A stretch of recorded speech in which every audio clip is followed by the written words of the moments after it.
સીધો સાદો ધર્મ શ્રી મહાપ્રભુજીએ સ્પષ્ટ બતાવ્યો. શ્રી મહાપ્રભુજીના આજ્ઞામાં રહી અને ભગવત સેવા દ્વારા આપણું કલ્યાણ છે. લોકો કોશિશ કરશે, આ કલિયુગમાં છે ને, લોકો ખેંચવાની, પોતાની તરફ આકર્ષિત કરવાની, પ્રભાવિત કરવાની, તમને સન્માન આપી, તમારી સગવડતા આપી, તમને બધું જ કરી, તમને કોશિશ કરશે કે કેમ કરીને આ જીવ ખેંચાય. પણ જો એક વાર ખેંચાયા તો પછી તણાઈ જશે. તણાતા વાર નહીં લાગે. આ કલયુગ ને સબ ધર્મ કે દ્વારે રોકે આય. તમે જો બધે જઈને જોઈ લેજો, બધે બધી વાતો દેખાશે, પણ ભગવાનની સેવા કર એવું જલ્દી કોઈ નહીં. અને ઘણા તો પોતે જ ભગવાન બનીને ફરતા હોય. એટલે આ જ સમજવાનું છે અત્યારના સમયમાં. ખોટા આકર્ષણોથી જો ખેંચાયા તો ભગવાન ભૂલાઈ જશે અને બીજે ફસાઈ જશે. કલયુગમાં જ્યારે જોયું કે કલયુગ મેં સબ ધર્મ કે દ્વારે રોકે આય, દ્વારો બંધ થયા તો ક્યાંથી નીકળવું, કેમ આ ભવસાગરથી પાર નીકળાય? તો હરિરાયજી કહે એક બારી ખુલ્લી છે. જો તમે જ્યારે બંધ થઈ ગયા હો ને, સાંકળ લગાઈ ગયું, બહારથી કોઈ તાળું મારીને જતું રહેવું, તમે ઘરમાં બંધ હો અને કોશિશ કરો ક્યાંથી નીકળવાનું, ચારે બાજુ ગોતો અને દેખાય કે ચલો દરવાજા તો બધા બંધ થઈ ગયા, કોઈ બારી ખુલ્લી છે, લાવો એ બારીમાંથી નીકળો. તો હરિરાયજી કે હા, એક ખિડકી ખુલ્લી છે. પૂછ્યું કઈ? તો કે શ્રી વલ્લભ નામ. શ્રી વલ્લભ ખિડકી પ્રેમ કી નિકસ જાય જો જાય. અને જે આ ખિડકીમાંથી કૂદીને નીકળી ગયું એ આ કલયુગમાં બચી ગયું, બાકી બધા જ એમાં ફસાઈ ગયા. અને એટલા માટે વૈષ્ણવે સાવધાન રહેવું. અત્યારના સમયમાં બહુ ભટકવામાં ક્યાંય સાર નથી. આપણી તકલીફ એ જે કોર્સમાં ભણવાનું છે એ બુક વાંચતા નથી અને બાકી બધું વાંચવાનો પ્રયાસ કરીએ.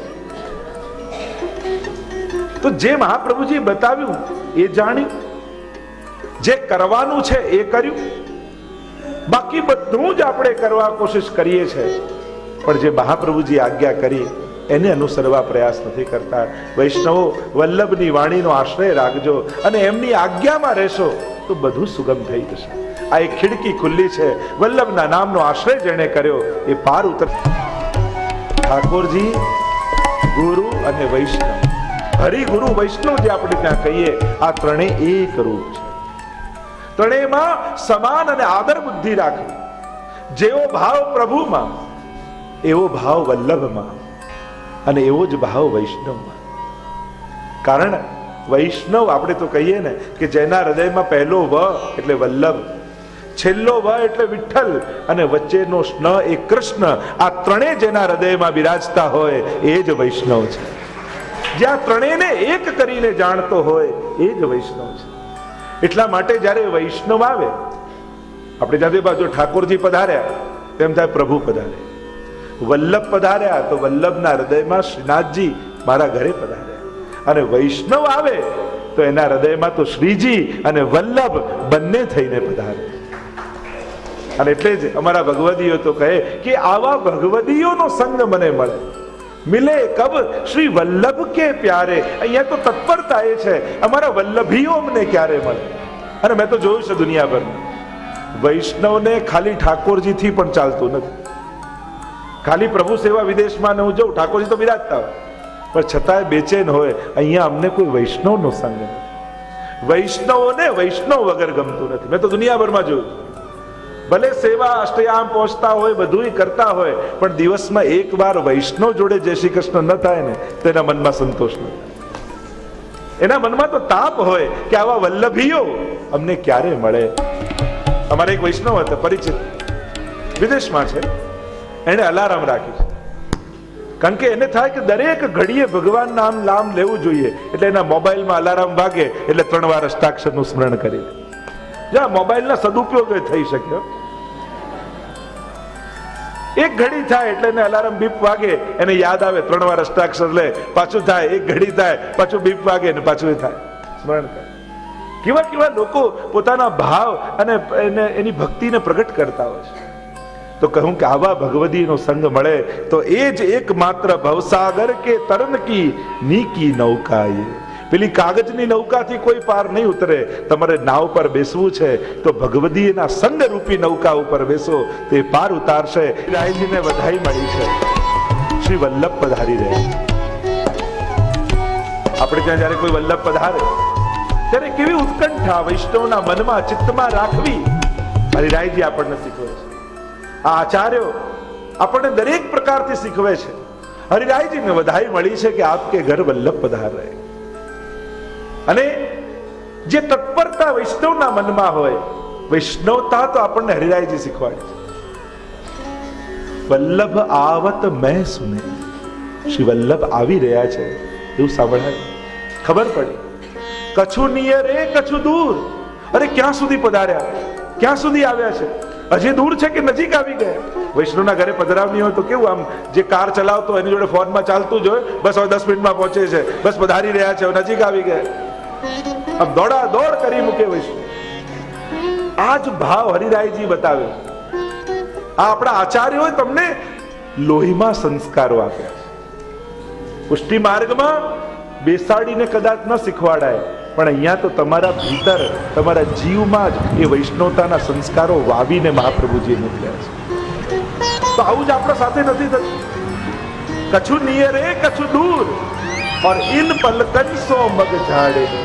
જ્યારે કોઈ પધારતું હોય તો સ્વાગત કેમ થાય? લોકો આમ સાડી પાથરે, ફૂલ પાથરે, બધું કરે. હરિરાયજી કહે મારા વલ્લભ, જેમની જન્મ જન્માંતરથી મેં પ્રતીક્ષા કરી છે, એ વલ્લભ આજે મારે ત્યાં પધારી રહ્યા. કેવી ઉત્કંઠા, કેવી તત્પરતા મનમાં છે, એટલે કે એમના માટે શું સ્વાગત કરું. તો એક ભાવ પ્રગટ કરીને હરિરાયજી કહ્યું, ઇન પલકન સો મગ ઝાડ, કે એમના સ્વાગત માટે ફૂલ પાથરવા ઓછા, કપડા પાથરવા ઓછા. એમના માટે હું શું કરું? તો કે એમના માટે મારી પલક છે ને પાપણ, એનાથી હું એમનો રસ્તો સાફ કરી અને મારા મહાપ્રભુજીને પધરાવી. આ પાપણથી એમનો રસ્તો સાફ કરી. આવો સિંચીને મેં મારા ભાવને જીવંત રાખ્યો છે. કૃપા સિંધુ જલ સિંચી કે રાખ્યો જીવન. મારું જીવન નું મૂળ જે છે એને આ પ્રભુ રૂપી રસથી સિંચેલું છે. કારણ કહ્યું સ્નેહ બિના મુરઝાત હૈ પ્રેમ બાગ કે ફૂલ. અને મારા જીવન રૂપી બગીચામાં સુંદર પુષ્પો ઉગ્યા છે, અને એને હું ભગવત પ્રેમ, વલ્લભના પ્રેમથી સદાય સિંચતો રહું છું. કારણ કે જો એ વલ્લભનું નામ મુખમાં નહીં આવે તો મારા હૃદયમાં જાગેલા એ પ્રેમના પુષ્પો મુરઝાઈ જશે. અને એને જીવંત રાખવા દરેકે પોતાના હૃદયમાં જાગેલા ભાવોને જીવંત રાખવા. કોઈ ને કોઈ નિમિત્તે, પાઠથી, માળાથી, નામથી, સેવાથી, આ સેવા દ્વારા ભગવત સ્નેહને તમે જીવંત બનાવો છો. સેવા કરી તમારે એવો ભાવ રાખો, આજે મેં મારા પ્રભુ પ્રેમને, મારા ભગવત પ્રેમને જલ સિંચ્યું. આજે 2 કલાક સુધી મેં મારા પ્રેમ પુષ્પની માવજત કરી. એ પ્રભુ બીજા કોઈ નથી, તમારા હૃદયમાં બિરાજતો ભગવત પ્રેમ, એનું મૂર્તિમંત સ્વરૂપ એ તમારી સામે બિરાજતા તમારા સેવ્ય ઠાકોરજી છે. તમારા ઠાકોરજીનું સ્વરૂપ શું છે કે જે તમારા ચિત્તમાં આનંદ અને પ્રેમ રૂપ ભગવત સ્વરૂપ છે, એનું સાકાર સ્વરૂપ એ તમારી આગળ બિરાજતા તમારા ઠાકોરજી. અને તમે સેવા કરી બીજું કાંઈ કરતા નથી, તમે એ પ્રેમ પુષ્પને જળ સિંચો છો અને એને ખીલવો છો. ઘણા એવા જીવો મળે ભક્તો જે ભૂતકાળની ઉત્તમ વાતો કરે, પહેલા આમ હતું, આ સમયમાં આમ હતું, આમ હતું, હવે તો કાંઈ રહ્યું નથી. એટલે વર્તમાનમાં અભાવ લાવે અને ભૂતકાળની ભવ્યતા બતાવે, એનો પણ સંગ ઓછો કરે. યા ઘણા એવા મળે કે હવે આમ થશે, ભવિષ્યમાં આવો સમય, ભવિષ્યમાં આમ કરીશું, આમ થશે. એટલે હમણાં કાંઈ નથી, બધું ભવિષ્યમાં થશે. એનાથી પણ થોડું દૂર રહે. સાચો ભગવદીય એ જે તમારા વર્તમાનને અલૌકિક બનાવે એ ભગવદીય છે. જે પ્રગટ સ્વરૂપોમાં શ્રદ્ધા દ્રઢ કરે એ ભગવદીય છે. જેની કલ્પનામાં ધર્મ ન હોય, ભાવ ન હોય, જેને વર્તમાન, જેની આંખોમાં ભાવ હોય એ ભગવદીય છે. જે તમારા વર્તમાનને અલૌકિક કરે, જે પ્રગટ સ્વરૂપમાં. કહ્યું ને કે આ રાવણ તો આટલો બધો વિદ્વાન હતો છતાં એનું પતન કેમ થયું? એ ભગવાનને જાણે, એ દેવતાઓને પૂછતો, મંત્રો શાસ્ત્રોનો આટલો શાસ્ત્રજ્ઞ હતો, છતાંય એનું પતન કેમ? તો કહ્યું કે એ બહુ વિદ્વાન હતો, પણ એને પ્રગટ સ્વરૂપમાં શ્રદ્ધા નહોતી, એટલા માટે એનું પતન થયું. એને તો ભગવાન છે પણ આકાશમાં, આ રામ ભગવાન નથી. સામે ઉભેલા ભગવાનમાં ભગવત બુદ્ધિ ના આવી, એટલા માટે એનું પતન થયું. એટલે ભગવદી એ છે જે પ્રગટ સ્વરૂપમાં શ્રદ્ધા કરે. આ તારા ઘરે બિરાજતા ઠાકોરજી સાક્ષાત પ્રભુ છે, આ શ્રી વલ્લભ છે, આ શ્રી યમુનાજી છે. આવા અનેક ભાવો હૃદયમાં લાવી જેના સંગથી તમારી બુદ્ધિ અલૌકિક થાય એ ભગવદી, અને જેના સંગથી સંસારમાં પ્રેમ વધે એ દુસ્સંગ. ટૂંકામાં ટૂંકી ને સરળમાં સરળ વ્યાખ્યા એ જ કરી શકાય, જેના સંગથી બુદ્ધિ અલૌકિક બની જાય. ભગવદી એ કે જેને નિકટ જતા જ એમ લાગે કે મન પવિત્ર થઈ રહ્યું છે, એ જ ગુરુ, એ જ ભગવદી. જેની નિકટ બેસવાની ઈચ્છા થાય, એમ લાગે કે જાણે અહીંયા હું ધોવાઈ રહ્યો છું, મારું મન પવિત્ર થઈ રહ્યું છે, એ ભગવદી છે. એવાનો સંગ રાખજો જેના સંગથી મન પવિત્ર થતું, જેના સંગથી ભગવાનમાં પ્રેમ વધતો હોય, એ ભગવદી છે. તો કહ્યું આવો ભગવતીનો સંગ અનૂપ, ભગવતીનો સંગ મળવો જગ મેં મિલન અનૂપ હૈ, તિનકે સંગ પ્રતાપ તે હોત શ્યામ સો રંગ. અને જેના સંગથી ભગવાનમાં પ્રેમ થઈ જાય એ ભગવાન. અદ્ભુત વાત કરતા હરિરાયજીએ કહ્યું, વૈષ્ણવ આવે વારને હસી હસી નાવે. વૈષ્ણવ જ્યારે પણ તમારા આંગણામાં આવે યા જ્યાં પણ તમને મળે, પ્રસન્ન થઈ પોતાનું મસ્તક નમાવો. જે અલૌકિક જનો આગળ, વૈષ્ણવ ગુરુ પ્રભુ આગળ પણ પોતાની લૌકિક મહત્તા સ્થાપિત કરી એનો મદ રાખે છે, એનો બગાડ થાય છે. ક્યારે પણ ભગવાન ગુરુ અને ભગવતીની આગળ પોતાના લૌકિક સામર્થ્ય બતાવવું. હું દીન છું, હું દાસ છું, એવો ભાવ રાખે. આપણી તકલીફ શું? સામે ભગવતી આવે તો ભગવતીનો ભાવ થાય, પણ પેલો કોઈ દુર્ભાવ લઈને આવ્યો હોય તો એની જોડે સારું કરવું. તો હરિરાયજી કહે, હા હા, તો જ તારી વૈષ્ણવતાની પરીક્ષા છે. ઉનકે મન કી વો જાને મેરે મન જગદીશ. હરિરાયજી ક્યાં આપણને લઈ જાય? એ કોઈ પણ ભાવે કેમ ના આવ્યો હોય, એ ભલે લૌકિક વાત કરવા આવ્યો હોય, લૌકિક ચર્ચા કરવા આવ્યો હોય, ધંધા માટે આવ્યો, કોઈ પણ ભાવમાં લઈને આવ્યો હોય, પણ ઉનકે મન કે, હરિરાયજી કહે છે પેલાનો મનનો વિચાર કરી તું તારું મન ન બગાડતો. આપણી તકલીફ શું થાય? સામેવાળાનો બુદ્ધિ અને મનનો વિચાર કરી આપણે આપણું મન બગાડી દીધું કે પેલો તો લોભથી આવ્યો, પેલો તો ઈર્ષાથી આવ્યો, પેલો તો ક્રોધથી આવ્યો, તો એના જેવો હું થઈ જાઉં. પેલો આપણા જેવો આનંદી ને ભગવદી નથી થતો, તો એના જેવો ક્રોધિત હું શા માટે થઈ જાઉં? એ મારા સદગુણોને સ્વીકારતો નથી, તો હું એના દુર્ગુણોને કેમ સ્વીકારી? ઉનકે મન કી વો જાને.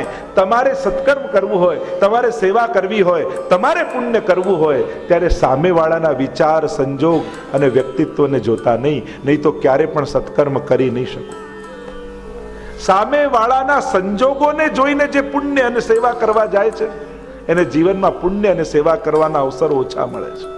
અને જે પોતાનો સ્વભાવ જોઈને સત્કર્મ કરે ને, કે સેવા કરવી એ મારો સ્વભાવ છે, એમાં જ મારો આનંદ છે, એમાં જ મારી ખુશી છે, અને જે પોતાના નિજ સ્વભાવમાં સ્થિત રહીને કરે છે એને જ હંમેશા ભગવાન અવસર આપતા હોય છે. અને એટલા માટે હરિરાયજીએ કહ્યું, ઉનકે મન કી વો જાને મેરે મન જગદીશ. એ કોઈ પણ ભાવે મળે, પણ વૈષ્ણવ આવ્યો છે એટલે આપણે તો અહોભાવ રાખી અને વૈષ્ણવ બનીને જ વ્યવહાર. ઠાકોરજી થી મોટું કોણ? મોટું એટલે જેના કયામાં જે રહેતો હોય એ એનાથી મોટો કહેવાય. આપણે કે ભગવાન સૌથી મોટા, એની ઈચ્છાથી દુનિયા ચાલે છે. ભગવાન મોટા, પણ ભગવાન કોની ઈચ્છાથી ચાલે છે? તો કે હરિજન, હરિજનોની ઈચ્છાથી. એટલે જ્યારે નવરત્નમાં કહ્યું નિજેચ્છાતઃ કરિષ્યતિ, એની બે વ્યાખ્યા કરી. એક, ઠાકોરજી પોતાની નિજેચ્છાથી કરશે. બીજો અર્થ કર્યો કે ઠાકોરજી તો નિજજનોની ઈચ્છા પ્રમાણે ચાલે છે. નિજ ઈચ્છા એટલે નિજજનોની ઈચ્છા પ્રમાણે પ્રભુ કરશે. એટલે જે ભગવતીઓએ વિચાર્યું છે ઠાકોરજી એ જ પ્રમાણે કરવાનું છે. તો હરિ બળે, એનાથી મોટું હરિજન બળે. હરિના જન, પણ એનાથી મોટું કોણ? પ્રભુ મોટા, પ્રભુથી એમના દાસ મોટા, પણ એનાથી મોટું કોણ કે જે દાસાનું દાસ છે. હરિ બડે હરિજન બડે, બડે હરિ કે દાસ, और हरिजन सो हरि पावही जो है इनके पास. तो ये ઠાકોરજી મળશે કઈ રીતે? તો જે જેને આધીન હોય, જે જેની પાસે હોય એને આપી શકે. તમારી પાસે બેંક એકાઉન્ટમાં લાખ રૂપિયા હોય તો લાખનો ચેક આપો, નહીં તો આપો એની વેલ્યુ કરી. તો ભગવાન આપવા સમર્થ કોણ છે કે ભગવાન જેને વશ છે એ જ ભગવાન આપી શકે. તો ભગવાન કોને વશ છે? તો કે હરિજનને, ભગવદીઓને, વલ્લભીઓને વશ ઠાકોરજી છે. અને એટલા માટે ભગવદીની કોઈ વૈષ્ણવની કૃપા થાય તો ઠાકોરજી કૃપા કરે. એમ કહેતા હરિરાયજી કહે પણ મન આપતા પહેલા વિચારી લે. કોઈ ભગવદી, કોઈ મહાપુરુષ, પ્રભુ મન આપતા પહેલા વિચારજો, મન નગ તાકો દીજીએ જો પ્રેમ પારખી હોય. આ મન એટલે ભાવરૂપી નંગ. આપણે ક્યાંક ભાવ લગાડ્યો તો ક્યાંક એવી જગ્યાએ ભાવ ન લાગી જાય જ્યાં આપણો ભાવ ખંડિત થઈ જાય, જ્યાં આપણા ભાવની કિંમત ન સમજી શકાય, એની મહત્તા ન સમજી શકાય. એટલે હરિરાયજીએ કહું બહુ વિચારીને સંગ કરજો. કારણ મન નગ તાકો દીજીએ જો પ્રેમ પારખી. જો તમારે કઈ બહુ કિંમતી નંગ હોય ને અને ક્યાંક વેચવો હોય તો તમે, જો નાનું મોટું કઈ સોનું ખરીદવું હોય તો તમે કોઈ પણ બાજુનો જ્વેલર્સ હોય એને ત્યાં જઈને લઈ આવો. પણ બહુ જ કિંમતી નંગ તમારી પાસે હોય ત્યારે તમે વિચાર કરો, ના આ ગામમાં સૌથી મોટો અને પ્રતિષ્ઠિત કોણ, એને ત્યાં જ જઈએ તો જ સાચી વેલ્યુ આની ખબર પડશે ને સાચી કિંમત આવશે. એમ જ વ્યવહાર તો કોઈની સાથે પણ થઈ શકે, પણ જ્યારે દિલ આપવાની વાત આવે ત્યારે વિચાર કરીને આપજો. મન નગ તાકો દીજીએ જો પ્રેમ પારખી હોય, જેનો પારખી હોય. નાતર રહીએ મૌનવે વૃથા ન જીવન હોય. નહીં તો ચૂપ રહી પોતાના ભાવને પોતાના હૃદયમાં સમાઈ રહેજો, નહીં તો વૃથા જીવન ખોવાની જરૂર નથી, વૃથા પોતાના ભાવને ખોવાની જરૂર નથી. જ્યાં પારખી મળે ત્યાં જ ભાવરૂપી રત્નોને પ્રગટ કરજો. અને જ્યાં ભાવને સમજનાર ન હોય ત્યાં મનમાં રાખજો, ભાવ પ્રગટ કરતા નહીં. કહ્યું કે પારખી મળી ગયો, એ પ્રેમી મળી ગયો, એ ભગવતી મળી ગયો, તો હવે શું કરું કે પ્રેમ પારખી જો મિલે તાકો કરી મનુહાર. એના મનને મનાવજો, એને ગમે એ રીતે એને પ્રસન્ન કરજો, એને રૂચે.